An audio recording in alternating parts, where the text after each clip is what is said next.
ತರಗತಿಯಲ್ಲಿ ಮೌರ್ಯರು ನಿಮ್ಮ 8ನೇ ತರಗತಿಯ ಸಮಾಜ ವಿಜ್ಞಾನ ವಿಷಯದ ಪಠ್ಯಪುಸ್ತಕ ಭಾಗ 2ರಲ್ಲಿ ಮೊದಲ ಘಟಕ ಮೌರ್ಯರು ಮತ್ತು ಕುಶಾನರು.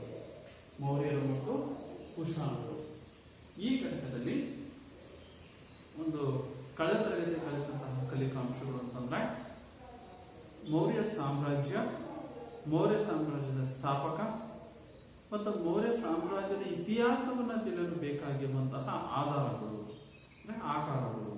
ಅವುಗಳ ಬಗ್ಗೆ ನಾವು ತಿಳ್ಕೊಳ್ಳೋಣ. ಅಂದ್ರೆ ಮೇಘಸ್ತನಿಸನ ಇಂಡಿಕಾಕೃತಿಯ ಬಗ್ಗೆ, ಕೌಟಿಲ್ಯನ ಅರ್ಥಶಾಸ್ತ್ರ, ವಿಶಾಖದತ್ತನ ಮುದ್ರಾರಾಕ್ಷಸ, ದೀಪವಂಶ ಮತ್ತು ಮಹಾವಂಶ ಶ್ರೀಲಂಕಾದ ಬೌದ್ಧ ಸಾಹಿತ್ಯ ಕೃತಿಗಳು ಹಾಗೂ ಅಶೋಕನ ಶಾಸನಗಳು ಇವು ಮೌರ್ಯರ ಇತಿಹಾಸವನ್ನು ತಿಳಿಯಲು ಬೇಕಾಗಿರುವಂತಹ ಆಕಾರಗಳು ಅಂತೇಳಿ ತಿಳ್ಕೊಂಡು, ನಂತರ 2ನೇ ಕಲಿಕಾಂಶವಾಗಿ ಚಂದ್ರಗುಪ್ತ ಮೌರ್ಯರ ಬಗ್ಗೆ ಮತ್ತು ಸಾಮ್ರಾಟ ಅಶೋಕನ ಬಗ್ಗೆ ನಾವು ಮಾಹಿತಿಯನ್ನ ಒಂದು ವಿಚಾರಗಳನ್ನ ನಾವು ಅಭ್ಯಾಸ ಮಾಡಿ. ಹಾಗಾದ್ರೆ ನಾವು ಇಂದಿನ ತರಗತಿಯಲ್ಲಿ ನಾವು ಅಭ್ಯಾಸ ಮಾಡುವಂತಹ ಕಲಿಕಾಂಶಗಳು ಅಂತಂದ್ರೆ ಬಹಳ ಪ್ರಮುಖವಾದಂತಹ ಕಲಿಕಾಂಶ ಅಂತಂದ್ರೆ ಒಂದು ಅಶೋಕ ಮತ್ತು ಬೌದ್ಧ ಧರ್ಮದ ಬಗ್ಗೆ. ಅಶೋಕ ಮತ್ತು ಬೌದ್ಧ ಧರ್ಮ ಮತ್ತು ಅಶೋಕ ಈ ಒಂದು ಕಲಿಕಾಂಶವನ್ನು ಇಂದಿನ ತರಗತಿಯಲ್ಲಿ ತಿಳ್ಕೊಳ್ಳೋಣ. ಮತ್ತೆ 2ನೇ ಕಲಿಕಾಂಶವಾಗಿ ಅಶೋಕನ ಶಾಸನಗಳು, ಇದರ ಬಗ್ಗೆ ನಾವು ಅಶೋಕನ ಶಾಸನಗಳು, ಒಂದು ಬೌದ್ಧ ಧರ್ಮ ಮತ್ತು ಅಶೋಕನ ಶಾಸನಗಳ ಬಗ್ಗೆ, ಈ 2 ಕಲಿಕಾಂಶಗಳ ಬಗ್ಗೆ ನಾವು ಇಂದಿನ ತರಗತಿಯಲ್ಲಿ ಅಭ್ಯಾಸ. ಮೊದಲಿಗೆ ಬೌದ್ಧ ಧರ್ಮ ಮತ್ತು ಅಶೋಕ. ನಾವು ಹೇಳಿದ ಮಕ್ಕಳ ಕಳೆದ ತರಗತಿ ಏನು, ಅಶೋಕ ಅಧಿಕಾರಕ್ಕೆ ಬಂದ 8ನೇ ವರ್ಷದಲ್ಲೇ ಕಳಿಂಗದ ಮೇಲೆ ಒಂದು ಯುದ್ಧವನ್ನ ಮಾಡ್ತಾನೆ, ಕಳಿಂಗ ರಾಜ್ಯದ ಮೇಲೆ ಯುದ್ಧವನ್ನ ಮಾಡ್ತಾನೆ. ಆ ಕಳಿಂಗ ಯುದ್ಧದಲ್ಲಿ ಸಂಭವಿಸಿದಂತಹ ರಕ್ತಪಾತ, ಭೀಕರವಾದಂತಹ ಒಂದು ರಕ್ತಪಾತ, ಸಾವು ನೋವುಗಳನ್ನ ಕಣ್ಣಾರೆ ಕಂಡಂತಹ ಅಶೋಕ ನಮ್ಮ ಮನಸ್ಸು ಸಂಪೂರ್ಣವಾಗಿ ಕರಗಿ ಹೋಗಿ ಮನ ಪರಿವರ್ತನೆಗೊಂಡು ಅವನು ಬೌದ್ಧ ಧರ್ಮವನ್ನ ಸ್ವೀಕರಿಸ್ತಾನೆ. ಹೇಳ್ತಾನೆ, ಇಂತಹ ರಕ್ತಪಾತ, ಸಾವು ನೋವುಗಳು ಸಂಭವಿಸುವಂತಹ ಯುದ್ಧಗಳನ್ನ ನಾನು ತ್ಯಜಿಸಬೇಕು, ಯುದ್ಧಗಳನ್ನು ಬಿಟ್ಟು ಧರ್ಮ ವಿಜಯವನ್ನು ಸಾಧಿಸುವುದು ಉತ್ತಮ ಅಂತೇಳಿ ಅವನು ಭಾವಿಸಿ ಬೌದ್ಧ ಧರ್ಮವನ್ನ ಸ್ವೀಕರಿಸ್ತಾನೆ. ಈ ಬೌದ್ಧ ಧರ್ಮವನ್ನು ಸ್ವೀಕರಿಸಿದ ನಂತರವಾಗಿ ಅಶೋಕ ಅನೇಕವಾದಂತಹ ಉತ್ತಮವಾದ ಕಾರ್ಯಗಳನ್ನ ಮಾಡಿ. ಏನೇನು ಕಾರ್ಯಗಳು ಅಂದ್ರೆ ಬೌದ್ಧ ವಿಹಾರಗಳಿಗೆ ದಾನ ನೀಡ್ತಾನೆ. ಬೌದ್ಧ ಚೈತ್ಯಗಳು, ಬೌದ್ಧ ವಿಹಾರಗಳಿಗೆ ತಾನು ಮಾಡಿದಂತಹ ಇಷ್ಟ ಅದು ಒಂದು ಕೈಲಾದಂತಹ ಒಂದು ದಾನವನ್ನ ಆ ಬೌದ್ಧ ವಿಹಾರಗಳಿಗೆ ದಾನವನ್ನು ನೀಡ್ತಾನೆ. ನಂತರ ಪ್ರಾಣಿ ಪಕ್ಷಿಗಳ ಹತ್ಯೆಗಳನ್ನು ನಿಷೇಧಿಸ್ತಾನೆ. ಇಲ್ಲೂ ಸಹ ಅವನ ಅಧಿಕಾರಾವಧಿಯಲ್ಲಿ ಮತ್ತು ಪ್ರತಿಯೊಬ್ಬರಿಗೂ ಸಹ ಅವನು ಹೇಳೋದಿಷ್ಟೇ, ಯಾವುದೇ ಮೂಕ ಪ್ರಾಣಿಗಳನ್ನ, ಯಾವುದೇ ಪ್ರಾಣಿ ಪಕ್ಷಿಗಳನ್ನ ಹತ್ಯೆ ಮಾಡಬಾರದು ಅಂತೇಳಿ ಪ್ರಾಣಿ ಪಕ್ಷಿಗಳ ಹತ್ಯೆಯನ್ನ ನಿಷೇಧಿಸ್ತಾನೆ. ಒಂದು ಬೌದ್ಧ ವಿಹಾರಗಳಿಗೆ ದಾನ ನೀಡ್ತಾನೆ. 2ನೇದು ಪ್ರಾಣಿ ಪಕ್ಷಿಗಳ ಹತ್ಯೆಗಳನ್ನು ನಿಷೇಧಿಸಿದನು. 3ನೇದು ದೀನರು ಮತ್ತು ಗುಲಾಮರ ಬಗ್ಗೆ ದಯೆಯನ್ನು ಹೊಂದಿದ್ದರು. ಅಂದ್ರೆ ತನ್ನ ಪ್ರಜೆಗಳನ್ನ ತನ್ನ ಮಕ್ಕಳೇ ಅಂತೇಳಿ ಅವನು ಸಾಧನ, ಪ್ರಜೆಗಳೆಲ್ಲವೂ ಸಹ ತನ್ನ ಮಕ್ಕಳು ಅಂತೇಳಿ ಹೇಳಿ ಪ್ರತಿಯೊಬ್ಬ ಪ್ರಜೆಯೂ ಸಹ ದೀನರ ಬಗ್ಗೆ ಕೆಲವೊಂದು ಗುಲಾಮರಿರ್ತಾರೋ ಆ ದೀನರು ಮತ್ತು ಗುಲಾಮರ ಬಗ್ಗೆ ದಯೆಯನ್ನ ಅನುಕಂಪವನ್ನ ಹೊಂದಿರಬೇಕು ಅಂತೇಳಿ ತಿಳಿಸ್ತಾನೆ. ಪ್ರತಿಯೊಬ್ಬ ಪ್ರಜೆಗಳು ಸಹ ತನ್ನ ಮಕ್ಕಳು ಅಂತ ಹೇಳ್ತಾನೆ. ಅಷ್ಟೇ ಅಲ್ಲ, ಎಲ್ಲರೂ ಸಹ ತನ್ನ ತಂದೆ ತಾಯಿಗಳಿಗೆ ವಿಧೇಯಕರಾಗಿ ಅವರಿಗೆ ಅವರ ಮೇಲೆ ಪ್ರೀತಿಯನ್ನ ವಾತ್ಸಲ್ಯದಿಂದ ತಂದೆ ತಾಯಿಗಳು ನೋಡ್ಕೊಳ್ಬೇಕು ಅಂತೇಳಿ ತಿಳಿಸ್ತಾನೆ. ತನ್ನ ಸಾವು ಬದುಕು ಮತ್ತು ಇತರರನ್ನ ಬದುಕಲು ಬಿಡಿ, ಅಂದ್ರೆ ತಾವು ಬದುಕಿ ಇತರರನ್ನು ಬದುಕಲು ಬಿಡಿ ಅಂತೇಳಿ ಎಲ್ಲರಿಗೂ ಸಹ ಸಂದೇಶವನ್ನ ಸಾರ್ತಾನೆ. ತನ್ನ ಧರ್ಮ ಪ್ರಚಾರವನ್ನ ಮಾಡಬೇಕೆಂಬ ಉದ್ದೇಶಕ್ಕೋಸ್ಕರ ಧರ್ಮ ಮಹಾಮಾತ್ರ ಎಂಬ ಅಧಿಕಾರಿಗಳನ್ನ ನೇಮಿಸ್ತಾನೆ. ಏನೇನು ಬೌದ್ಧ ಧರ್ಮ ಇದೆಯೋ ಆ ಬೌದ್ಧ ಧರ್ಮವನ್ನು ಪ್ರಚಾರ ಮಾಡಬೇಕು, ಬೇರೆ ನಾನಾ ಭಾಗಗಳಿಗೆ, ನಮ್ಮ ದೇಶ ವಿದೇಶಗಳಲ್ಲಿ ಪ್ರಚಾರ ಮಾಡಬೇಕೆಂಬ ಉದ್ದೇಶಕ್ಕಾಗಿ ಧರ್ಮ ಮಹಾಮಾತ್ರ ಎಂಬ ಅಧಿಕಾರಿಯನ್ನ ಧರ್ಮ ಪ್ರಚಾರಕ್ಕಾಗಿ ನೇಮಿಸ್ತಾನೆ. ಅಷ್ಟೇ ಅಲ್ಲ, ಕೆಲವು ಧರ್ಮ ಪ್ರಚಾರಕರನ್ನು ಸಹ ಅವನು ಕಳಿಸಿಕೊಡ್ತಾ ಹೋಗ್ತಾನೆ. ಧರ್ಮವಾದ ಸಂದೇಶವನ್ನ ಸಾರುವಂತಹ ಪ್ರಚಾರಕರನ್ನ, ಶಾಸನಗಳನ್ನ ಧರ್ಮದ ಸಂದೇಶವನ್ನು ಸಾರುವಂತ ಶಾಸನಗಳನ್ನ ಅಲ್ಲಲ್ಲೇ ಹಾಕಿಸ್ತಾನೆ. ಅಷ್ಟೇ ಅಲ್ಲ, ಧರ್ಮ ಪ್ರಚಾರಕರನ್ನು ಸಹ ಕಳಿಸ್ಕೊಡ್ತಾನೆ. ಈ ಕೆಲವೊಂದು ಬನವಾಸಿಗೆ ರಕ್ಷಿತ ಎಂಬ ಧರ್ಮ ಪ್ರಚಾರಕರನ್ನ ಕಳಿಸ್ಕೊಡ್ತಾನೆ. ಮಹಿಷಾ ಮಂಡಲ, ನಾವೀಗೇನ್ ಮೈಸೂರು ಅಂತ ಕರಿತೀವೋ ಆ ಮಹಿಷಾ ಮಂಡಲಕ್ಕೆ ಮಹಾದೇವ ಎಂಬ ಪ್ರಚಾರಕರನ್ನ ಕಳಿಸ್ಕೊಡ್ತಾನೆ. ಅಷ್ಟೇ ಅಲ್ಲ, ತನ್ನ ಮಕ್ಕಳನ್ನ, ತನ್ನ ಮಗನಾದಂತಹ ರಾಹುಲ ಮತ್ತು ಮಗಳು ಸಂಘಮಿತ್ರೆ, ಮಗ ರಾಹುಲ, ಮಗಳು ಸಂಘಮಿತ್ರೆಯನ್ನ ಸಿಲೋನಿಗೂ ಸಹ ಕಳಿಸ್ಕೊಡ್ತಾನೆ. ಯಾವುದಕ್ಕೆ? ಧರ್ಮ ಪ್ರಚಾರದ ಉದ್ದೇಶಕ್ಕಾಗಿ. ನಂತರ ಈ ಅಶೋಕನ ಅಧಿಕಾರಾವಧಿಯಲ್ಲಿ, ಆಡಳಿತ ಅವಧಿಯಲ್ಲೇ ಸಾಮಾನ್ಯ ಶಕ ಪೂರ್ವ 250ರಲ್ಲಿ ಬೌದ್ಧ ಸಮ್ಮೇಳನವನ್ನು ಸಹ ನಡೆಸ್ತಾನೆ. ಪಾಟಲಿಪುತ್ರದಲ್ಲಿ ಬೌದ್ಧ ಸಮ್ಮೇಳನವು ಸಹ ಏರ್ಪಡುತ್ತೆ. ಬೌದ್ಧ ಸಮ್ಮೇಳನವನ್ನು ಸಹ ನೆರವೇರಿಸ್ತಾನೆ.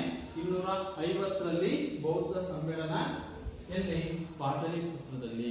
ಆ ಪಾಟಲಿಪುತ್ರದ ಒಂದು ಬೌದ್ಧ ಸಮ್ಮೇಳನದ ಅಧ್ಯಕ್ಷತೆಯನ್ನ ನೆರವೇರಿಸಿಕೊಟ್ಟು, ಅಧ್ಯಕ್ಷತೆಯನ್ನು ವಹಿಸಿ ಅದನ್ನು ಯಶಸ್ವಿಯಾಗಿ ನೆರವೇರಿಸಿಕೊಟ್ಟಿದ್ದು ಅಂತಂದ್ರೆ ನಮ್ಮ ಅಶೋಕ. ಅಂದ್ರೆ ಮಕ್ಕಳ ಸಾಮ್ರಾಟ ಅಶೋಕ ಕಳಿಂಗ ಯುಗದ ನಂತರವಾಗಿ ಮಾಡಿದಂತಹ ಜನಪರ ಒಂದು ಉತ್ತಮವಾದಂತಹ ಆಡಳಿತ ಅಂತಂದ್ರೆ ಬೌದ್ಧ ವಿಹಾರಗಳಿಗೆ ದಾನವನ್ನು ನೀಡಿದ್ದು, ಬೌದ್ಧ ಚೈತ್ಯಗಳಿಗೂ ಸಹ ದಾನ ನೀಡ್ತಾನೆ. ನಂತರ ಪ್ರಾಣಿ ಪಕ್ಷಿಗಳ ಹತ್ಯೆಗಳನ್ನ ನಿಷೇಧಿಸ್ತಾನೆ. ಯಾವುದೇ ಮೂಕ ಪ್ರಾಣಿಗಳನ್ನ, ಪಕ್ಷಿಗಳನ್ನ ಹತ್ಯೆ ಮಾಡಬಾರ್ದು ಅಂತೇಳಿ ಅದನ್ನು ನಿಷೇಧಿಸ್ತಾನೆ. ಪ್ರತಿಯೊಬ್ಬ ಪ್ರಜೆಗಳನ್ನ ತನ್ನ ಮಕ್ಕಳು ಅಂತೇಳಿ ಸಾರ್ತಾನೆ. ಎಲ್ಲಾ ಪ್ರಜೆಗಳು ತಮ್ಮ ತಂದೆ ತಾಯಿಗಳನ್ನ ಪ್ರೀತಿಯಿಂದ, ಗೌರವದಿಂದ ನಡೆಸ್ಕೊಳ್ಬೇಕು, ವಿಧೇಯಕರಾಗಿರ್ಬೇಕು ತಂದೆ ತಾಯಿಗಳಿಗೆ ಅಂತೇಳಿ ತಿಳಿಸ್ತಾನೆ. ಅಷ್ಟೇ ಅಲ್ಲ, ಧರ್ಮದ ಸಂದೇಶವನ್ನು ಸಾರುವಂತಹ ಶಾಸನಗಳನ್ನ ಹಾಕಿಸಿ ಆ ಒಂದು ಪ್ರಚಾರಕ್ಕಾಗಿ ಅನೇಕ ಧರ್ಮ ಮಹಾಮಾತ್ರ ಎಂಬ ಅಧಿಕಾರಿಗಳನ್ನು ಸಹ ನೇಮಿಸ್ತಾನೆ. ನಂತರ ಧರ್ಮ ಪ್ರಚಾರಕರನ್ನ ಕಳಿಸ್ಕೊಡ್ತಾನೆ.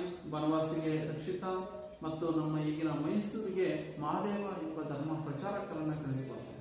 ಅಷ್ಟೇ ಅಲ್ಲ, ತನ್ನ ಮಕ್ಕಳಾದಂತಹ ಮಗನಾದಂತಹ ರಾಹುಲ, ಮಗಳಾದಂತಹ ಸಂಘಮಿತ್ರೆಯನ್ನ ಸಿಲೋನಿಗೆ ಕಳಿಸ್ಕೊಡ್ತಾನೆ. ಸಿಲೋನಿಗೆ ಧರ್ಮದ ಪ್ರಚಾರಕ್ಕಾಗಿ ಕಳಿಸ್ಕೊಡ್ತಾನೆ. ನಂತರ 250 ಸಾಮಾನ್ಯ ಶಕ ಪೂರ್ವ 250ರಲ್ಲಿ ಬೌದ್ಧ ಸಮ್ಮೇಳನ ಪಾಟಲಿಪುತ್ರದಲ್ಲಿ ನೆರವೇರುತ್ತೆ. ಆ ಬೌದ್ಧ ಸಮ್ಮೇಳನವನ್ನ ಅತ್ಯಂತ ಯಶಸ್ವಿಯಾಗಿ ಅಶೋಕನು ನೆರವೇರಿಸಿದ. ನೆಕ್ಸ್ಟ್, ಅಶೋಕನ ಶಾಸನಗಳು. ಈ ಬೌದ್ಧ ಧರ್ಮ ಮತ್ತು ಅಶೋಕನ ಇದರ ಬಗ್ಗೆ ಕೆಲವೊಂದು ಈ ಕಲಿಕಾಂಶದ ಬಗ್ಗೆ ಏನಾದರೂ ಗೊಂದಲ ಇದೆಯಾ? ಏನಾದರೂ ಗೊಂದಲ ಇದ್ರೆ ಕೇಳು. ನೆಕ್ಸ್ಟ್, ನಾವು ಈ ಒಂದು ಕಲಿಕಾಂಶ ಅರ್ಥ ಆಗಿದೆ ಅಂತೇಳಿ ಭಾವಿಸ್ಕೊಳ್ತಾ, ಎರಡನೇ ಕಲಿಕಾಂಶವಾದಂತಹ ಅಶೋಕನ ಶಾಸನಗಳು, ಇದರ ಬಗ್ಗೆ ನಾವೀಗ ತಿಳ್ಕೊಳ್ಳೋಣ. ಈಗ ಹಿಂದಿನ ತರಗತಿಯಲ್ಲಿ ಎರಡನೇ ಕಲಿಕಾಂಶವಾದಂತಹ ಅಶೋಕನ ಶಾಸನಗಳ ಬಗ್ಗೆ ತಿಳ್ಕೊಳ್ಳೋಣ. ಅಶೋಕನನ್ನ ನಾವು ಶಾಸನಗಳ ಪಿತಾಮಹ ಅಂತ ಕರೀತೀವಿ. ಶಾಸನಗಳ ಪಿತಾಮಹ. ಇದುವರೆಗೆ ಓದಲಾಗಿರುವ ಮೊಟ್ಟ ಮೊದಲ ಶಾಸನಗಳು ಅಂತಂದ್ರೆ ಅವು ಅಶೋಕನ ಶಾಸನಗಳು. 1837ರಲ್ಲಿ British ಅಧಿಕಾರಿಯಾದಂತಹ James Prinsep 1837ರಲ್ಲಿ British ಅಧಿಕಾರಿಯಾದಂತಹ James Prinsep ಅವರು ಅಶೋಕನ ಶಾಸನಗಳನ್ನ ಮೊಟ್ಟ ಮೊದಲ ಬಾರಿಗೆ ಓದ್ತಾರೆ. ಅಂದ್ರೆ ಈ ಅಶೋಕನ ಶಾಸನಗಳನ್ನ ಮೊಟ್ಟ ಮೊದಲ ಬಾರಿಗೆ ಓದಿದವರು ಅಂತಂದ್ರೆ ಜೇಮ್ಸ್ ಪ್ರಿನ್ಸಪ್ ಅವರು. ಎಷ್ಟರಲ್ಲಿ? 1837.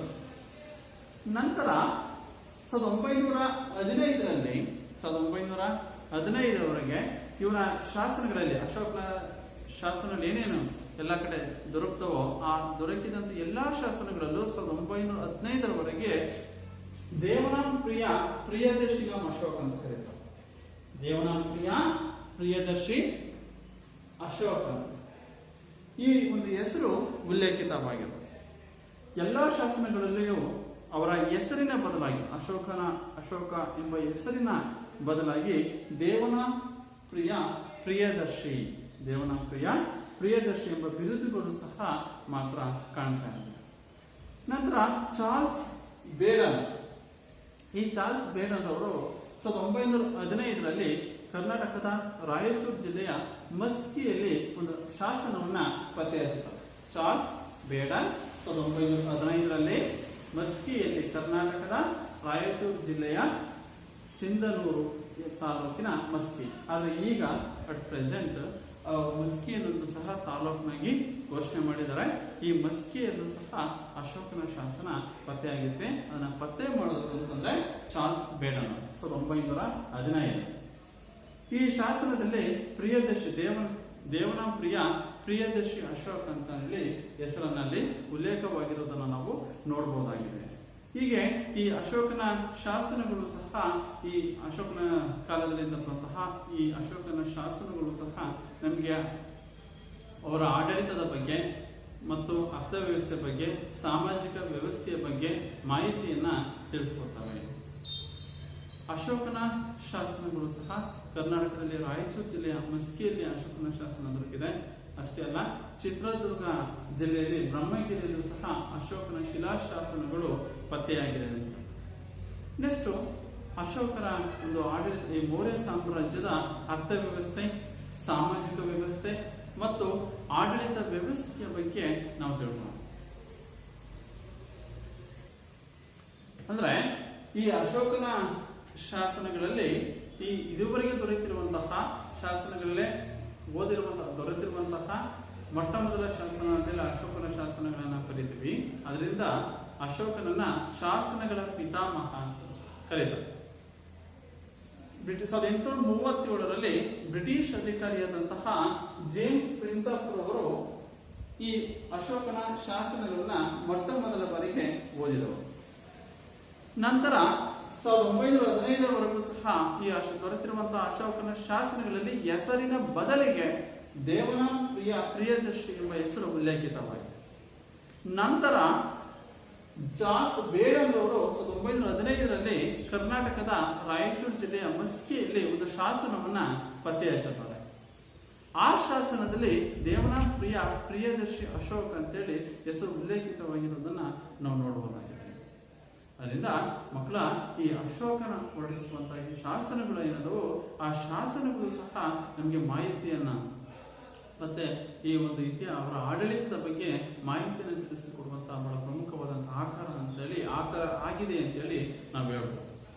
ಈಗ ಕೇಳ್ತಾರೆ, ಅಶೋಕನನ್ನ ಶಾಸನಗಳ ಪಿತಾಮಹ ಅಂತೇಳಿ ಕರೀತಾರೆ. ಏಕೆ ಅಂದ್ರೆ ಅಶೋಕನ ಹೊರಡಿಸಿರುವಂತಹ ಶಾಸನಗಳು ಅನೇಕವಾದಂತಹ ಮಾಹಿತಿಯನ್ನ ಆಡಳಿತದ ಬಗ್ಗೆ, ಅರ್ಥವ್ಯವಸ್ಥೆ ಬಗ್ಗೆ, ಸಾಮಾಜಿಕ ವ್ಯವಸ್ಥೆಯ ಬಗ್ಗೆ ಮಾಹಿತಿಯನ್ನ ನೀಡ್ತವೆ. ಆ ಎಲ್ಲಾ ಶಾಸನಗಳು ಕೆಲವು ಶಾಸನ ಬಂಡೆಗಲ್ಲು ಶಾಸನ ಅಂತ ಕರೀತೀವಿ. ನಾವು ಆಗ್ಲೇ ಹೇಳ್ತಾ ಇದ್ವಿ, 13ನೇ ಬಂಡೆಗಲ್ಲು ಶಾಸನ ಅಶೋಕನ ಒಂದು ಕಳಿಂಗ ಯುದ್ಧದ ಬಗ್ಗೆ ಮಾಹಿತಿಯನ್ನು ನೀಡುತ್ತೆ ಅಂತೇಳಿ. ಅದೇ ರೀತಿ ಕಂಬ ಶಾಸನ ಮತ್ತು ಬಂಡೆಗಲ್ಲು ಶಾಸನಗಳು ಸಹ ಒಟ್ಟಾರೆಯಾಗಿ ಈ ಶಾಸನಗಳು ಇವರ ಒಂದು ಇತಿಹಾಸದ ಬಗ್ಗೆ, ಆಡಳಿತದ ಬಗ್ಗೆ ಮಾಹಿತಿಯನ್ನ ನೀಡ್ತವೆ. ನೆಕ್ಸ್ಟ್ ನಾವು ಮೌರ್ಯ ಸಾಮ್ರಾಜ್ಯದ ಒಂದು ಆಡಳಿತ ವ್ಯವಸ್ಥೆಯ ಬಗ್ಗೆ ನಾವು ತಿಳ್ಕೊಳ್ಳೋಣ.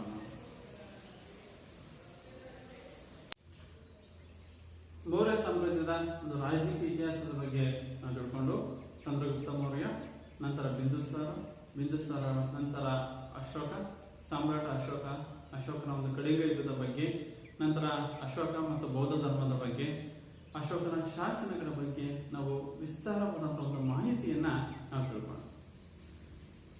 ಅವನ ಸಂಪೂರ್ಣವಾಗಿ ಅಭ್ಯಾಸ ಮಾಡಿ. ಈಗ ನೆಕ್ಸ್ಟ್ ಇದೇ ಒಂದು ಘಟಕದಲ್ಲೇ ಒಂದು ಕೊನೆಯ ಕಲಿಕಾಂಶ ಅಂತಂದ್ರೆ ಮೌರ್ಯ ಸಾಮ್ರಾಜ್ಯದ ಅರ್ಥವ್ಯವಸ್ಥೆ, ಮೌರ್ಯರ ಅರ್ಥವ್ಯವಸ್ಥೆ, ಅವರ ಸಾಮಾಜಿಕ ವ್ಯವಸ್ಥೆ, ಆಡಳಿತ ವ್ಯವಸ್ಥೆ ಮತ್ತು ಕಲೆ ಮತ್ತು ವಾಸ್ತುಶಿಲ್ಪದ ಬಗ್ಗೆ ನಾವು ತಿಳ್ಕೊಳ್ಳೋಣ. ಅದರಲ್ಲಿ ಫಸ್ಟ್ ನಂಬರ್ 1 ಅರ್ಥವ್ಯವಸ್ಥೆ. ಈ ಮೌರ್ಯರ ಕಾಲದಲ್ಲಿ ಕೆರೆ ನೀರಾವರಿ ಮತ್ತು ಕಾಲುವೆ ನೀರಾವರಿಯ ಬಗ್ಗೆ ಒಂದು ವ್ಯವಸ್ಥೆ ಉತ್ತಮವಾಗಿತ್ತು ಅಂತೇಳಿ ಅನೇಕವಾದಂತಹ ನಿದರ್ಶನಗಳು ಸಹ ನಮಗೆ ಸಿಕ್ಕಿದಾವೆ. ಅಂದ್ರೆ ನೀರಾವರಿಗೆ ಉತ್ತಮವಾದಂತಹ ಒಂದು ಅನುಕೂಲವನ್ನ ಮಾಡಿಕೊಟ್ಟಿದ್ರು. ಈ ಚಂದ್ರಗುಪ್ತ ಮೌರ್ಯನ ರಾಜ್ಯಪಾಲನಾದಂತಹ ಪುಷ್ಯಗುಪ್ತ, ಚಂದ್ರಗುಪ್ತ ಮೌರ್ಯನ ರಾಜ್ಯಪಾಲನಾದಂತಹ ಪುಷ್ಯಗುಪ್ತ ಗುಜರಾತಿನ ಜುನಾಗಢದ ಬಳಿ ಒಂದು ಸುದರ್ಶನ ಸರೋವರ ಅಂತೇಳಿ ಒಂದು ಅಣೆಕಟ್ಟನ್ನ ನಿರ್ಮಿಸ್ತಾನೆ. ಚಂದ್ರಗುಪ್ತ ಮೌರ್ಯನ ರಾಜ್ಯಪಾಲ ಪುಷ್ಯಗುಪ್ತ ಗುಜರಾತಿನ ಜುನಾಗಢದ ಬಳಿ ಸುದರ್ಶನ ಸರೋವರ, ಕೇಳ್ತಾರೆ ಎಕ್ಸಾಮ್ ಅಲ್ಲಿ ಮಕ್ಕಳ, ಸುದರ್ಶನ ಸರೋವರ ಎಂಬ ಅಣೆಕಟ್ಟ ನಿರ್ಮಿಸಿದವರು ಯಾರು ಅಂತಂದ್ರೆ ಪುಷ್ಯಗುಪ್ತ. ಆದ್ರೆ ಈತನ ನಂತರವಾಗಿ ನಮ್ಮ ಅಶೋಕನ ಅಧಿಕಾರಾವಧಿಯಲ್ಲಿ, ಅಶೋಕನ ಕಾಲದಲ್ಲಿ ಈ ಅಣೆಕಟ್ಟಿಗೆ ತುಷಸ್ಪ ಎಂಬ ಒಬ್ಬ ಅಧಿಕಾರಿ ಏನ್ ಮಾಡ್ತಾನೆ, ಈ ಸುದರ್ಶನ ಸರೋವರ ಅಣೆಕಟ್ಟಿಗೆ ಕಾಲುವೆಯನ್ನ ನಿರ್ಮಿಸ್ತಾನೆ. ತುಷಸ್ಪ ಅಂತ. ಈ ತುಷಸ್ಪ ಎಂಬ ಅಧಿಕಾರಿಯು ಕಾಲುವೆಯನ್ನ ನಿರ್ಮಾಣ ಮಾಡಿದನು. ನೀರಾವರಿ ಕಾಲುವೆಗಳ ಒಂದು ಮಾಹಿತಿಯ ಬಗ್ಗೆ ಒಂದು ಮೆಗಾಸ್ಥಾನೆ ಇಂಡಿಕಾ ಕೃತಿಯಲ್ಲೂ ಸಹ ಈ ಅಂದ್ರೆ ಮೌರ್ಯರು ನೀರಾವರಿಗೆ ಎಷ್ಟು ಪ್ರಾಶಸ್ತ್ಯವನ್ನ ಎಷ್ಟು ಮಹತ್ವವನ್ನು ಕೊಟ್ಟಿದ್ರು ಅಂತೇಳಿ ಆ ಮೆಗಾಸ್ಥಾನೆ ನಾವು ಹೇಳಿದ್ವಲ್ಲ ಪ್ರಾರಂಭದಲ್ಲಿ, ಗ್ರೀಕ್ ಬರಹಗಾರ ಚಂದ್ರಗುಪ್ತ ಮೌರ್ಯನ ಆಸ್ಥಾನಕ್ಕೆ ಬಂದಂತಹ ಗ್ರೀಕ್ ಬರಹಗಾರಂತಹ ಮೆಗಾಸ್ಥಾನೆ ತನ್ನ ಇಂಡಿಕಾ ಕೃತಿಯಲ್ಲಿ ಸಹ ಅದರ ಬಗ್ಗೆ ನೀರಾವರಿಯ ಬಗ್ಗೆ ಮತ್ತು ಕಾಲುವೆ ನೀರಾವರಿಯ ಬಗ್ಗೆ ಮಾಹಿತಿಯನ್ನ ಅವನು ನೀಡ್ತಾನೆ. ಅಷ್ಟೇ ಅಲ್ಲ, ಕೃಷಿ ಕಾರ್ಯದಲ್ಲಿ ಕೆಲವು ಗುಲಾಮರನ್ನ ಕೃಷಿ ಕಾರ್ಯದಲ್ಲಿ ತೊಡಗಿಸಿಕೊಳ್ಳಲಾಗ್ತಾ ಇತ್ತು. ರೈತರು ತಾವು ಬೆಳೆದಂತ ಉತ್ಪಾದನೆಯ 4ನೇ ಭಾಗವನ್ನ ತೆರಿಗೆಯಾಗಿ ತೆರಿಗೆಯಾಗಿ ಕಟ್ಟಬೇಕಾಗಿತ್ತು. 4ನೇ ಭಾಗವನ್ನ ತೆರಿಗೆಯಾಗಿ ಕಟ್ಟಬೇಕಾಗಿತ್ತು. ಈ ತೆರಿಗೆಯ ವಸೂಲಿಗಾಗಿ ಕೆಲವೊಂದು ಅಧಿಕಾರಿಗಳನ್ನು ನೇಮಿಸಿದ್ರು. ಯಾರಂದ್ರೆ ಸಮರ್ಥ ಮತ್ತು ಇನ್ನೊಬ್ರು ಸನ್ನಿಧಾತ. ಸಮರ್ಥ ಮತ್ತು ಸನ್ನಿಧಾತ ಎಂಬ ಅಧಿಕಾರಿಗಳು ತೆರಿಗೆಯನ್ನ ಅವರು ಸಂಗ್ರಹ ಮಾಡ್ತಾ ಇದ್ರು. ತೆರಿಗೆ ಸಂಗ್ರಹ ಮತ್ತು ರಾಜ ಭಂಡಾರದ ಒಂದು ಅಧಿಕಾರಿಗಳಾಗಿದ್ರು, ರಾಜ ಭಂಡಾರದ ಪಾಲಕರಾಗಿದ್ರು. ನಂತರ ಈ ಮೌರ್ಯರ ಕಾಲದಲ್ಲಿ ಲೋಹಗಳನ್ನ ಕರಗಿಸಿ ಅವುಗಳನ್ನ ಮಿಶ್ರಗೊಳಿಸುವಂತಹ ತಾಂತ್ರಿಕ ನೈಪುಣ್ಯತೆ ಬರುತ್ತೆ. ಇದರಿಂದ ಕರಕುಶಲವಾದಂತಹ ಕಲೆಗೆ ಅರ್ಥವ್ಯವಸ್ಥೆಯಲ್ಲಿ ತನ್ನದೇ ಆದಂತಹ ಒಂದು ಸ್ಥಾನವನ್ನ ಅದು ಪಡೆದುಕೊಂಡು ಮೌರ್ಯರ ರಾಜಧಾನಿ ಪಾಟಲಿಪುತ್ರ ಇತರ ಅನೇಕ ಭಾಗಗಳಿಗೆ ಸಂಚರಿಸಲು ಉತ್ತಮವಾದಂತಹ ಹೆದ್ದಾರಿಗಳು ಸಹ ಇದ್ದು. ಅಂದ್ರೆ ಮೌರ್ಯರ ಕಾಲದಲ್ಲಿ ಕರಕುಶಲ ಕಲೆಯು ಸಹ, ಈ ಕರಕುಶಲ ಕಲೆ ಒಂದು ನಗರಾಧಾರಿತವಾದಂತಹ ಒಂದು ಆರ್ಥಿಕ ಚಟುವಟಿಕೆ ಒಂದು ಅಸ್ತಿತ್ವಕ್ಕೆ ಬರುತ್ತೆ, ಅಭಿವೃದ್ಧಿ ಆಗುತ್ತೆ. ಅಷ್ಟೇ ಅಲ್ಲ, ಈ ಮೌರ್ಯರ ಕಾಲದಲ್ಲಿ ಹೆದ್ದಾರಿಗಳ ನಿರ್ಮಾಣವಾಗುತ್ತೆ. ಪಾಟಲಿಪುತ್ರದಿಂದ ಮತ್ತೊಂದು ಬೇರೆ ಬೇರೆ ನಗರಗಳಿಗೆ, ಬಹಳ ಪ್ರಮುಖವಾದಂತಹ ನಗರಗಳಿಗೆ ಸಂಚರಿಸುವಂತಹ ಹೆದ್ದಾರಿಗಳು ಸಹ ಅಸ್ತಿತ್ವಕ್ಕೆ ಬರುತ್ತೆ. ತೆರಿಗೆ ಸಂಗ್ರಹ ಮಾಡ್ತಾ ಇದ್ರು. ಕೃಷಿಗಳಿಗೆ, ಕೆರೆ ನೀರಾವರಿ, ಕಾಲುವೆ ನೀರಾವರಿಗಳಿಗೆ ಒಂದು ಉತ್ತಮವಾದಂತಹ ಅನುಕೂಲವನ್ನು ಮಾಡಿಕೊಟ್ಟಿದ್ರು. ನಂತರ ಹೆದ್ದಾರಿಗಳ ನಿರ್ಮಾಣವನ್ನು ಮಾಡ್ತಾರೆ. ಕರಕುಶಲ ಕಲೆಗೂ ಸಹ ಪ್ರೋತ್ಸಾಹವನ್ನು ನೀಡ್ತಾರೆ. ಅಂತಿಮವಾಗಿ ಇವರೊಂದು ಬೆಳ್ಳಿ ನಾಣ್ಯವನ್ನು ಸಹ ಇವರ ಕಾಲದಲ್ಲಿ ಒಂದು ಬಹಳ ಪ್ರಮುಖವಾದಂತಹ ಒಂದು ಬೆಳ್ಳಿಯ ನಾಣ್ಯ ಚಲಾವಣೆಯಲ್ಲಿತ್ತು. ಯಾವುದು ಅಂತಂದ್ರೆ ಕಚ್ಚು ಅಂತೇಳಿ ಒಂದು ಬೆಳ್ಳಿಯ ನಾಣ್ಯ, ಕಚ್ಚು ಅಂತೇಳಿ ಒಂದು ಕಚ್ಚು ಗುರುತಿನ ಬೆಳ್ಳಿ ನಾಣ್ಯಗಳು ಮೌರ್ಯರ ಸಾಮ್ರಾಜ್ಯದಲ್ಲಿ ಚಲಾವಣೆಯಲ್ಲಿತ್ತು. ಈ ಕಾಲವನ್ನ ನಾವು ನಗರೀಕರಣದ 2ನೇ ಹಂತ ಅಂತೇಳಿ ಇತಿಹಾಸಕಾರರು ನಗರೀಕರಣದ 2ನೇ ಹಂತ ಅಂತೇಳಿ ಇದನ್ನ ಚರಿತ್ರಕಾರರು, ಇತಿಹಾಸಕಾರರು ಅದನ್ನ ಗುರುತಿಸಿದ್ದಾರೆ. ಯಾಕೆಂತಂದ್ರೆ ಮಕ್ಕಳ, ಈ ಮೌರ್ಯರ ಅರ್ಥವ್ಯವಸ್ಥೆಯಲ್ಲಿ ಈ ಮೌರ್ಯರು ಕಾಲುವೆ ನೀರಾವರಿಗಳಿಗೆ, ಕೆರೆ ನೀರಾವರಿಗೆ ಹೆಚ್ಚಿನವಾದಂತಹ ಒಂದು ಪ್ರೋತ್ಸಾಹವನ್ನ ಕೊಟ್ಟಿದ್ರು, ಮಹತ್ವವನ್ನು ಕೊಟ್ಟಿದ್ರು. ಚಂದ್ರಗುಪ್ತ ಮೌರ್ಯನ ರಾಜ್ಯಪಾಲನಾದಂತಹ ಪುಷ್ಯಗುಪ್ತ ಗುಜರಾತಿನ ಜುನಾಗಢದ ಬಳಿ ಒಂದು ಸುದರ್ಶನ ಸರೋವರ ಅಣೆಕಟ್ಟ ನಿರ್ಮಿಸ್ತಾನೆ. ನಂತರ ಬಂದಂತಹ ಅಶೋಕನು ಈ ಅಣೆಕಟ್ಟಿಗೆ ಇವನ ಕಾಲದಲ್ಲಿ ಇದ್ದಂತಹ ಅಧಿಕಾರಿ ತುಷಸ್ಪ ಅಂತ ಅಧಿಕಾರಿ ಆ ಅಣೆಕಟ್ಟಿಗೆ ಒಂದು ಕಾಲುವೆಯನ್ನ ನಿರ್ಮಿಸ್ತಾನೆ. ತೆರಿಗೆಯನ್ನು ಸಹ ಸಂಗ್ರಹ ಮಾಡ್ತಾ ಇದ್ರು. ಆ ತೆರಿಗೆ ಸಂಗ್ರಹಕ್ಕೆ ಕೆಲವು ಅಧಿಕಾರಿಗಳನ್ನು ಸಹ ನೇಮಿಸಿದ್ರು. ಆ ಅಧಿಕಾರಿಗಳು ಅಂತಂದ್ರೆ ಸಮರ್ಥ ಮತ್ತು ಸನ್ನಿಧಾತ. ರೈತರು ತಾವು ಬೆಳೆದಂತಹ ಬೆಳೆಯಲ್ಲಿ 4ನೇ ಭಾಗವನ್ನ ಕಂದಾಯವನ್ನ, ತೆರಿಗೆಯನ್ನ ಅವರು ಕಟ್ಟಬೇಕಾಗಿತ್ತು. ಕರಕುಶಲ ಕಲೆಗೂ ಹೆಚ್ಚಿನ ಪ್ರೋತ್ಸಾಹವನ್ನ ಕೊಟ್ಟಿದ್ರು. ನಗರಾಧಾರಿತವಾದಂತಹ ಆರ್ಥಿಕ ಚಟುವಟಿಕೆಗೂ ಸಹ ಇವರೊಂದು ಪ್ರೋತ್ಸಾಹವನ್ನ ಕೊಟ್ಟಿರ್ತಾರೆ. ನಂತರ ಹೆದ್ದಾರಿಗಳ ನಿರ್ಮಾಣವನ್ನು ಸಹ ಮಾಡಿದ್ರು. ಪಾಟಲಿಪುತ್ರದಿಂದ ಬಹಳ ಪ್ರಮುಖವಾದಂತಹ ನಗರಗಳಿಗೆ ಸಂಚರಿಸುವಂತೆ ಹೆದ್ದಾರಿಗಳ ನಿರ್ಮಾಣಕ್ಕೆ ಇವರು ಹೆಚ್ಚಿನ ಬೆಂಬಲವನ್ನ, ಪ್ರೋತ್ಸಾಹವನ್ನ ಕೊಟ್ಟಿರ್ತಾರೆ. ಅಷ್ಟೇ ಅಲ್ಲ, ಇವರ ಕಾಲದಲ್ಲಿ ಚಲಾವಣೆಯಲ್ಲಿದ್ದಂತಹ ಒಂದು ಬೆಳ್ಳಿಯ ನಾಣ್ಯ ಅಂತಂದ್ರೆ ಕಚ್ಚು ಗುರುತಿನ ಒಂದು ಬೆಳ್ಳಿಯ ನಾಣ್ಯಗಳು ಚಲಾವಣೆಯಲ್ಲಿತ್ತು. ನಗರೀಕರಣದ 2ನೇ ಹಂತ ಅಂತೇಳಿ ಇದನ್ನ ಇವರ ಕಾಲದ ಅರ್ಥವ್ಯವಸ್ಥೆಯನ್ನ ಚರಿತ್ರಕಾರರು ಗುರುತಿಸಿದ್ದಾರೆ. ಅರ್ಥ ಆಯ್ತಾ? ನೆಕ್ಸ್ಟ್ ಇವರ ಮೌರ್ಯರ ಕಾಲದ ಸಾಮಾಜಿಕ ವ್ಯವಸ್ಥೆ.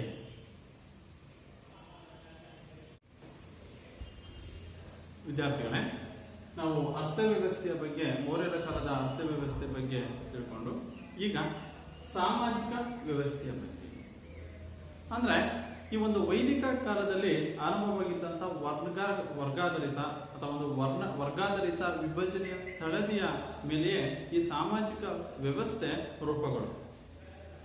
ಈ ಮೌರ್ಯರ ಕಾಲದಲ್ಲಿ ಸಾಮಾಜಿಕ ವ್ಯವಸ್ಥೆಯಲ್ಲಿ ಮೇಲ್ವರ್ಗದಲ್ಲಿ ಹುಟ್ಟಿದಂತ ಅವರು ಒಂದು ವರ್ಗದಿಂದ ಇನ್ನೊಂದು ವರ್ಗಕ್ಕೆ ಒಂದು ವರ್ಗವನ್ನು ಬದಲಾಯಿಸಿಕೊಂಡು ಅವರು ಒಂದು ಸ್ಥಾನಮಾನವನ್ನ, ಗೌರವವನ್ನ ಪಡೆಯಬಹುದಾಗಿದೆ.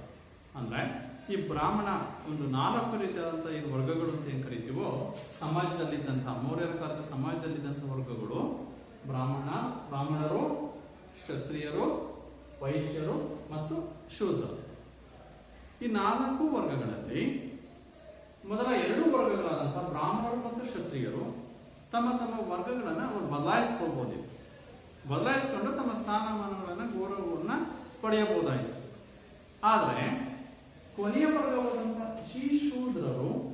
ಶೂದ್ರರು ಅವರು ಬೇರೆಯವರ ಒಂದು ಮನೆಯಲ್ಲಿ ಗುಲಾಮರಾಗಿ ಸಮಾಜದಿಂದ ಕಡೆಗಣಿಸಲ್ಪಟ್ಟಂತಹ ನಿಕೃಷ್ಟವಾದಂತಹ ಒಂದು ಸ್ಥಾನಮಾನವನ್ನು ಅವರು ಹೊಂದಿ ಅವರು ಕೃಷಿ ಕಾರ್ಯಗಳಲ್ಲಿ ತೊಡಗಬೇಕಾಗಿತ್ತು. ಯಾರು? ಸಮಾಜದಲ್ಲಿದ್ದಂತ ಕೊನೆಯ ವರ್ಗ.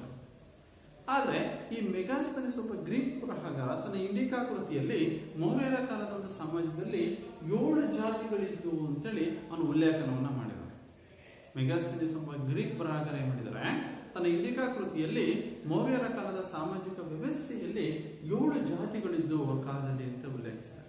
ಒಟ್ಟಾರೆಯಾಗಿ ನಾವು ಹೇಳೋದಾದ್ರೆ ಈ ಮೌರ್ಯ ಕಾಲದ ಸಾಮಾಜಿಕ ವ್ಯವಸ್ಥೆಯಲ್ಲೂ ಸಹ 4 ವರ್ಗಗಳಿದ್ದು, ಒಂದು ಬ್ರಾಹ್ಮಣ, ಕ್ಷತ್ರಿಯ, ವೈಶ್ಯ ಮತ್ತು ಶೂದ್ರರು. ಬ್ರಾಹ್ಮಣರು ಮತ್ತು ಕ್ಷತ್ರಿಯರು ಸಮಾಜದಲ್ಲಿ ಉತ್ತಮವಾದ ಸ್ಥಾನಮಾನ, ಗೌರವಗಳನ್ನ ಅವರು ಪಡ್ಕೊಂಡಿದ್ರು. ತಮ್ಮ ಒಂದು ವರ್ಗವನ್ನ ಬದಲಾಯಿಸಿಕೊಳ್ಳಲು ಸಹ ಅವಕಾಶ ಇತ್ತು. ನಂತರ ಕೊನೆಯ ವರ್ಗವಾದಂತಹ ಶೂದ್ರರು ಕೃಷಿ ಕಾರ್ಯದಲ್ಲಿ ತೊಡಕೊಳ್ತಾ, ಕೃಷಿ ಕಾರ್ಯವನ್ನ ಮಾಡ್ತಾ, ಬೇರೆಯವರ ಮನೆಯಲ್ಲಿ ಗುಲಾಮರಾಗಿಯೂ ಸಹ ಅವರು ಕೆಲಸ ಕಾರ್ಯಗಳನ್ನ ಮಾಡ್ತಾ ಇದ್ದಾರೆ. ನೆಕ್ಸ್ಟ್ ಸಾಮಾಜಿಕ ವ್ಯವಸ್ಥೆ ನಂತರ ನೆಕ್ಸ್ಟ್ ಮತ್ತೊಂದು ಬಹಳ ಪ್ರಮುಖವಾದಂತಹ ವ್ಯವಸ್ಥೆ ಅಂದ್ರೆ ಆಡಳಿತ ವ್ಯವಸ್ಥೆ. ಮೌರ್ಯರ ಕಾಲದ ಆಡಳಿತ ವ್ಯವಸ್ಥೆ ಬಗ್ಗೆ ನಾವು ತಿಳ್ಕೊಳ್ಳೋದಾದ್ರೆ, ಮೌರ್ಯರ ಕಾಲದ ಆಡಳಿತ ವ್ಯವಸ್ಥೆ ಕೇಂದ್ರೀಕೃತವಾದಂತಹ ಆಡಳಿತ ವ್ಯವಸ್ಥೆಯನ್ನು ಇವರು ಮೌರ್ಯರು ಹೊಂದಿದ್ರು. ಕೇಂದ್ರೀಕೃತವಾದಂತಹ ಆಡಳಿತ ವ್ಯವಸ್ಥೆ, ಎಲ್ಲ ಆಡಳಿತದ ಕೇಂದ್ರ ಬಿಂದು ಅಂದ್ರೆ ರಾಜ. ಎಲ್ಲ ಆಡಳಿತದ ಕೇಂದ್ರ ಬಿಂದು. ಈ ರಾಜನಿಗೆ ಆಡಳಿತದಲ್ಲಿ ಸೂಕ್ತವಾದಂತಹ ಸಲಹೆ ಮತ್ತು ಸಹಕಾರ ಕೊಡೋಕೆ ಕೆಲವು ಅಧಿಕಾರಿಗಳಿದ್ರು. ಮಂತ್ರಿ, ಪುರೋಹಿತರು, ಸೇನಾಪತಿ, ಯುವರಾಜ, ಕೆಲವೊಂದು ಅಧಿಕಾರಿ ವರ್ಗವೂ ಸಹ ರಾಜನಿಗೆ ಆಡಳಿತದಲ್ಲಿ ಸೂಕ್ತ ಸಲಹೆ ಮತ್ತು ಸಹಕಾರ ಕೊಡೋಕೆ ಅಧಿಕಾರಿಗಳಿದ್ರು. ಅದರ ಮಂತ್ರಿ ಮಂಡಲ ಅಂತ ಕರೀತಾರೆ. ರಾಜನ ತೀರ್ಮಾನವೇ ಅಂತಿಮ ತೀರ್ಮಾನವಾಗಿರುತ್ತೆ. ಎಲ್ಲ ಆಡಳಿತ ಅಧಿಕಾರಕ್ಕೆ ಸಂಬಂಧಪಟ್ಟಂತೆ ಹೆಚ್ಚಿನವಂತ ಅಧಿಕಾರ ಕಾರ್ಯವನ್ನ ರಾಜ ಹೊಂದಿದ್ದ. ನಂತರ ಇವರ ಕಾಲದ ಒಂದು ಆಡಳಿತ ವ್ಯವಸ್ಥೆಯಲ್ಲಿ ಬಲಿಷ್ಠವಾದಂತಹ ಗೂಢಾಚಾರ ವ್ಯವಸ್ಥೆಯನ್ನು ಸಹ ಇವರು ಮೌರ್ಯರು ಹೊಂದಿದ್ರು. ಬಲಿಷ್ಠವಾದಂತಹ ಒಂದು ಗೂಢಾಚಾರ ವ್ಯವಸ್ಥೆಯು ಸಹ ಮೌರ್ಯರ ಕಾಲದಲ್ಲಿ ಇತ್ತು. ನೆಕ್ಸ್ಟ್ ಈ ಮೌರ್ಯರ ಕಾಲದಲ್ಲಿ ಸಾಮ್ರಾಜ್ಯವನ್ನ ಪ್ರಾಂತ್ಯಗಳನ್ನಾಗಿ ವಿಂಗಡಿಸಲಾಗಿತ್ತು. ಆ ಪ್ರಾಂತ್ಯದ ಅಧಿಕಾರಿಗಳಿಗೆ ಯುವರಾಜ ಪ್ರಾಂತ್ಯದ ಆಡಳಿತವನ್ನ ನೋಡ್ಕೊಳ್ತಾ ಇದ್ದ. ಅಷ್ಟೇ ಅಲ್ಲ, ಆ ಕೆಲವೊಂದು ಅಧಿಕಾರಿ ವರ್ಗವೂ ಸಹ ಇತ್ತು. ಆ ಅಧಿಕಾರಿ ರಜುಕ ಮತ್ತು ಯುಕ್ತ ಅಂತೇಳಿ ಮೌರ್ಯರ ಕಾಲದ ಆಡಳಿತ ವ್ಯವಸ್ಥೆಯಲ್ಲಿದ್ದಂತಹ ಕೆಲವು ಬಹಳ ಪ್ರಮುಖವಾದಂತಹ ಅಧಿಕಾರಿಗಳು. ನೆಕ್ಸ್ಟ್ ಈ ಮೌರ್ಯರ ಕಾಲದ ರಾಜಧಾನಿಯಾದ ಮೌರ್ಯ ಸಾಮ್ರಾಜ್ಯದ ರಾಜಧಾನಿಯಾದಂತಹ ಪಾಟಲಿಪುತ್ರದ ಆಡಳಿತವನ್ನು ನೋಡಿಕೊಳ್ಳೋಕೆ ಸುಮಾರು 30 ಜನ ಅಧಿಕಾರಿಗಳನ್ನ ಒಳಗೊಂಡಂತಹ 6 ಸಮಿತಿ. ಇದು 6 ಜನ ಸಮಿತಿ. ಯಾವ ಸಮಿತಿಗಳು ಪಾಟಲಿಪುತ್ರದ ಆಡಳಿತವನ್ನ ನೋಡ್ಕೊಳ್ತಾ ಇದ್ದಾರೆ. ಅಂದ್ರೆ ಮಕ್ಕಳ, ಮೌರ್ಯರ ಕಾಲದ ಆಡಳಿತ ವ್ಯವಸ್ಥೆ, ಮೌರ್ಯರು ಕೇಂದ್ರೀಕೃತವಾದಂತಹ ಒಂದು ಆಡಳಿತ ವ್ಯವಸ್ಥೆಯನ್ನು ಹೊಂದಿದ್ರು. ರಾಜ ಆಡಳಿತದ ಕೇಂದ್ರ ಬಿಂದುವಾಗಿದ್ದು ಎಲ್ಲ ಆಡಳಿತ ಕಾರ್ಯ ಚಟುವಟಿಕೆಗಳು ರಾಜನ ನಿಯಂತ್ರಣದಲ್ಲೇ ನಡೀತಾ ಇತ್ತು. ರಾಜನ ತೀರ್ಮಾನವೇ ಅಂತಿಮ ತೀರ್ಮಾನ. ನ್ಯಾಯ ತೀರ್ಪು ನೀಡಬೇಕಾದ್ರೆ ರಾಜನ ತೀರ್ಪು ಅಂತಿಮವಾಗಿರುತ್ತೆ. ಒಂದು ಬಲಿಷ್ಠವಾದಂತಹ ಗೂಢಾಚಾರ ವ್ಯವಸ್ಥೆಯನ್ನು ಸಹ ಹೊಂದಿತ್ತು. ನಂತರ ಈ ರಾಜನಿಗೆ ಆಡಳಿತದಲ್ಲಿ ಸೂಕ್ತ ಸಲಹೆ ಮತ್ತು ಸಹಕಾರ ಕೊಡುವುದಕ್ಕೆ ಕೆಲವೊಂದು ಅಧಿಕಾರಿಗಳನ್ನು ಸಹ ನೇಮಿಸಲಾಗಿತ್ತು. ಸಾಮ್ರಾಜ್ಯವನ್ನ ಆಡಳಿತದ ಹಿತದೃಷ್ಟಿಯಿಂದ ಅನೇಕ ಭಾಗಗಳಾಗಿ ವಿಂಗಡಿಸಲಾಗಿತ್ತು. ಸಾಮ್ರಾಜ್ಯವನ್ನು ಪ್ರಾಂತ್ಯಗಳಾಗಿ ವಿಂಗಡಿಸಲಾಗಿತ್ತು. ಆ ಪ್ರಾಂತ್ಯದ ಅಧಿಕಾರಿ ಯುವರಾಜ. ಕೆಲವೊಂದು ಅಧಿಕಾರಿಗಳು ಅಂತಂದ್ರೆ ರಜುಕ ಮತ್ತು ಯುಕ್ತ ಅಂತೇಳಿ ಕೆಲವು ಅಧಿಕಾರಿ ವರ್ಗವಿತ್ತು. ಮೌರ್ಯ ಸಾಮ್ರಾಜ್ಯದ ರಾಜಧಾನಿಯಾದಂತಹ ಪಾಟಲಿಪುತ್ರದ ಆಡಳಿತವನ್ನು ನೋಡಿಕೊಳ್ಳುವ ಉದ್ದೇಶದಿಂದ 30 ಜನ ಅಧಿಕಾರಿಗಳು ಒಳಗೊಂಡಂತಹ 6 ಸಮಿತಿ ಇದರ ಆಡಳಿತವನ್ನ ನೋಡ್ಕೊಳ್ತಾ ಇತ್ತು. ಹೀಗೆ ಒಂದು ಉತ್ತಮವಾದಂತಹ, ಒಂದು ಭದ್ರವಾದಂತಹ, ಒಂದು ಸುಭದ್ರವಾದಂತಹ ಒಂದು ಆಡಳಿತವನ್ನ ಇವರು ಮೌರ್ಯ ಸಾಮ್ರಾಜ್ಯದ ರಾಜರುಗಳು, ಅರಸರುಗಳು ನಿರ್ವಹಿಸ್ತಾ ಇರ್ತಾರೆ. ಅರ್ಥ ಆಯ್ತಾ ಮಕ್ಕಳ? ಮೌರ್ಯರ ಕಾಲದ ಅರ್ಥವ್ಯವಸ್ಥೆ. ಇಲ್ಲಿ 1 ಮಾರ್ಕ್ಸ್ ಬರುವಂತಹ ಬಹಳ ಪ್ರಮುಖವಾದ ಪ್ರಶ್ನೆ ಅಂತಂದ್ರೆ ಸುದರ್ಶನ ಸರೋವರ, ಈ ಅಣೆಕಟ್ಟನ್ನು ನಿರ್ಮಿಸಿದವರು ಪುಷ್ಯಗುಪ್ತ. ಚಂದ್ರಗುಪ್ತ ಮೌರ್ಯನ ರಾಜ್ಯಪಾಲನಾದಂತಹ ಪುಷ್ಯಗುಪ್ತ ಸುದರ್ಶನ ಸರೋವರ ಅಣೆಕಟ್ಟನ್ನು ನಿರ್ಮಿಸ್ತಾರೆ. ಇಲ್ಲಿ ಅಂತಂದ್ರೆ ಗುಜರಾತಿನ ಜುನಾಗಢದ ಮಡಿಯಲ್ಲಿ. ನೆಕ್ಸ್ಟ್ ಸಾಮಾಜಿಕ ವ್ಯವಸ್ಥೆ. ಸಾಮಾಜಿಕ ವ್ಯವಸ್ಥೆಯಲ್ಲಿ ಬ್ರಾಹ್ಮಣ, ಕ್ಷತ್ರಿಯ, ವೈಶ್ಯ, ಶೂದ್ರ ಎಂಬ 4 ವರ್ಗಗಳಿದ್ದು, ಆದ್ರೆ ನಮ್ಮ ಗ್ರೀಕ್ ಬರಹಗಾರರಾದಂತಹ ಮೆಗಾಸ್ತನೀಸ್ ನಮ್ಮ ಇಂಡಿಕಾ ಕೃತಿಯಲ್ಲಿ ಈ ಮೌರ್ಯರ ಕಾಲದ ಸಮಾಜದಲ್ಲಿ 7 ಜಾತಿಗಳಿದ್ದು ಅಂತೇಳಿ ಉಲ್ಲೇಖವನ್ನ ಮಾಡಿದ್ದಾರೆ. ಇವರ ಮೌರ್ಯರ ಕಾಲದ ಆಡಳಿತ ವ್ಯವಸ್ಥೆ ಅಂತಂದ್ರೆ ಕೇಂದ್ರೀಕೃತವಾದಂತಹ ಒಂದು ಆಡಳಿತವನ್ನು ಇವರು ಮೌರ್ಯರು ನಡೆಸ್ತಾ ಇದ್ರು. ರಾಜ ಆಡಳಿತದ ಕೇಂದ್ರ ಬಿಂದು. ನೆಕ್ಸ್ಟ್ ರಾಜನಿಗೆ ಆಡಳಿತದ ಸಲಹೆ ಸಹಕಾರ ಕೊಡುವುದಕ್ಕೆ ಕೆಲವು ಮಂತ್ರಿ ವರ್ಗದವರನ್ನ ನೇಮಿಸಲಾಗಿದೆ. ಬಲಿಷ್ಠವಾದಂತಹ ಗೂಢಾಚಾರ ವ್ಯವಸ್ಥೆಯನ್ನು ಸಹ ಹೊಂದಿದ್ರು. ಆಡಳಿತದ ಶಿಸ್ತನ್ನು ತರುವ ಉದ್ದೇಶಕ್ಕೆ ಈ ಬಲಿಷ್ಠ ಗೂಢಾಚಾರ ವ್ಯವಸ್ಥೆ ಬಹಳ ಸಹಾಯಕವಾಗಿರುತ್ತೆ. ನೆಕ್ಸ್ಟ್ ಮಂತ್ರಿ, ಪುರೋಹಿತರು, ಸೇನಾಪತಿ, ಯುವರಾಜ, ಕೆಲವು ಅಧಿಕಾರಿ ವರ್ಗ, ಇವರನ್ನ ಒಳಗೊಂಡಂತಹ ಅಧಿಕಾರಿ ವರ್ಗ ಇತ್ತು. ಸಾಮ್ರಾಜ್ಯವನ್ನ ಆಡಳಿತದ ದೃಷ್ಟಿಯಿಂದ ಪ್ರಾಂತ್ಯಗಳನ್ನು ವಿಂಗಡಿಸಲಾಗಿರುತ್ತೆ. ಪ್ರಾಂತ್ಯದ ಅಧಿಕಾರವನ್ನ ಆಡಳಿತ ಯುವರಾಜ ನೋಡ್ಕೊಳ್ತಾ ಇರ್ತಾರೆ. ನೆಕ್ಸ್ಟ್ ರಜುಕ ಮತ್ತು ಯುಕ್ತ ಎಂಬ ಅಧಿಕಾರಿಗಳು ಸಹ ಇದ್ರು. ನೆಕ್ಸ್ಟ್ ಪಾಟಲಿಪುತ್ರ, ಇದರ ಒಂದು ಪಾಟಲಿಪುತ್ರದ ಆಡಳಿತವನ್ನ 30 ಅಧಿಕಾರಿಗಳು ಒಳಗೊಂಡಂತಹ 6 ಸಮಿತಿ ನೋಡ್ಕೊಳ್ತಾ ಇತ್ತು. ಇಷ್ಟು ಇಂದಿನ ಒಂದು ತರಗತಿಯಲ್ಲಿ ನಾವು ತಿಳ್ಕೊಂಡಂತಹ ಕಲಿಕಾಂಶ ಅಂತಂದ್ರೆ ಮೊದಲಿಗೆ ಇಂದಿನ ತರಗತಿ ನಾವು ತಿಳ್ಕೊಂಡಂತಹ ಕಲಿಕಾಂಶ ಅಂದ್ರೆ ಮೊದಲಿಗೆ ಬೌದ್ಧ ಧರ್ಮ ಮತ್ತು ಅಶೋಕ. ಬೌದ್ಧ ಧರ್ಮ ಮತ್ತು ಅಶೋಕ ಈ ಒಂದು ಕಲಿಕಾಂಶದಲ್ಲಿ ಅಶೋಕ ಬೌದ್ಧ ವಿಹಾರಗಳಿಗೆ ದಾನ ನೀಡಿದ್ದು, ತನ್ನ ಪ್ರಜೆಗಳನ್ನ ತನ್ನ ಮಕ್ಕಳ ಎಂದು ಸಾರ್ತಾನೆ. ಅಷ್ಟಿನ ಬೌದ್ಧ ಚೈತ್ಯಗಳಿಗೆ ದಾನವನ್ನು ನೀಡ್ತಾನೆ. ಅನೇಕವಾದಂತಹ ಜನಪರ ಕಾರ್ಯಗಳನ್ನ ಅಶೋಕನು ಕೈಗೊಂಡು ದೀನರ ಬಗ್ಗೆ ಅನುಕಂಪವನ್ನು ಹೊಂದಿರಬೇಕು ಅಂತೇಳಿ ತಿಳಿಸ್ಕೊಡ್ತಾನೆ. ಅಶೋಕನ 2ನೇ ಕಲಿಕಾಂಶವಾಗಿ ಅಶೋಕನ ಶಾಸನಗಳ ಬಗ್ಗೆ. ಅಶೋಕನ ಶಾಸನಗಳನ್ನ ಮೊದಲ ಬಾರಿಗೆ ಓದಿದ್ದು ಅಂತಂದ್ರೆ ಜೇಮ್ಸ್ ಪ್ರಿನ್ಸಪ್. ಅಶೋಕನ ಶಾಸನಗಳಲ್ಲಿ ಹೆಸರಿನ ಬದಲಿಗೆ ದೇವನ ಪ್ರಿಯದರ್ಶಿ ಎಂಬ ಹೆಸರನ್ನ ಉಲ್ಲೇಖಿತವಾಗಿರುತ್ತೆ. ಆದರೆ ಕರ್ನಾಟಕದ ರಾಯಚೂರು ಜಿಲ್ಲೆಯ ಒಂದು ಮಸ್ಕಿಯಲ್ಲಿ ದೊರೆತಂತಹ ಶಾಸನದಲ್ಲಿ ದೇವನ ಪ್ರಿಯದರ್ಶಿ ಅಶೋಕ್ ಅಂತೇಳಿ ಹೆಸರು ಉಲ್ಲೇಖಿತವಾಗಿರೋದನ್ನ ನಾವು ನೋಡಬಹುದು. ನೆಕ್ಸ್ಟ್ ಮೌರ್ಯರ ಕಾಲದ ಅರ್ಥವ್ಯವಸ್ಥೆ, ಸಾಮಾಜಿಕ ವ್ಯವಸ್ಥೆ, ಆಡಳಿತ ವ್ಯವಸ್ಥೆ ಬಗ್ಗೆ ನಾವು ಸಂಪೂರ್ಣವಾಗಿ ಅಭ್ಯಾಸವನ್ನ ಮಾಡಿದ್ದೀವಿ. ನೆಕ್ಸ್ಟ್ ನಾವು ಮುಂದಿನ ತರಗತಿಯಲ್ಲಿ ಈ ಒಂದು ಮೌರ್ಯರು ಮತ್ತು ಕುಶಾನರು ಈ ಘಟಕದ ಒಂದು 2ನೇ ಒಂದು ಉಪಘಟಕ ಅಂತಂದ್ರೆ ಕುಶಾನರು ಮನೆತನದ ಸ್ಥಾಪಕ, ಕುಶಾನರು ಮನೆತನದ ಪ್ರಸಿದ್ಧ ಅರಸ ಕನಿಷ್ಕನ ಆಡಳಿತದ ಬಗ್ಗೆ, ಅದನ್ನ ರಾಜಕೀಯ ಸಾಧನೆಗಳ ಬಗ್ಗೆ ನಾವು ವಿಸ್ತಾರವಾಗಿ ಅಭ್ಯಾಸ ಮಾಡೋಣ. ಇಂದಿನ ತರಗತಿ ನಿಮಗೆ 2 ಭಾಗಗಳಾಗಿ ನಾವು ತಿಳಿಸ್ಕೊಟ್ಟಿದ್ದೀವಿ.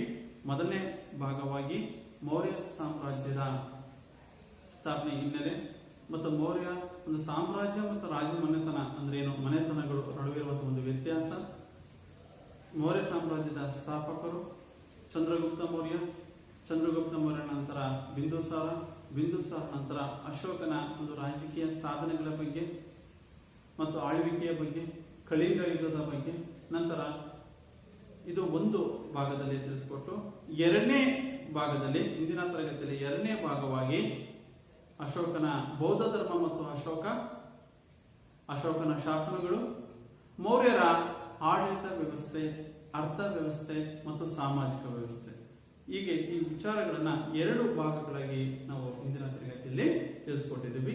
ಇಂದಿನ ತರಗತಿ ನಿಮಗೆ ಅರ್ಥವಾಗಿದೆ ಅಂತ ಹೇಳಿ ನಾನು ಭಾವಿಸ್ಕೊಳ್ತಾ ಮುಂದಿನ ತರಗತಿಯಲ್ಲಿ ಮತ್ತೆ ಭೇಟಿಯಾಗೋಣ. ವಂದನೆಗಳು.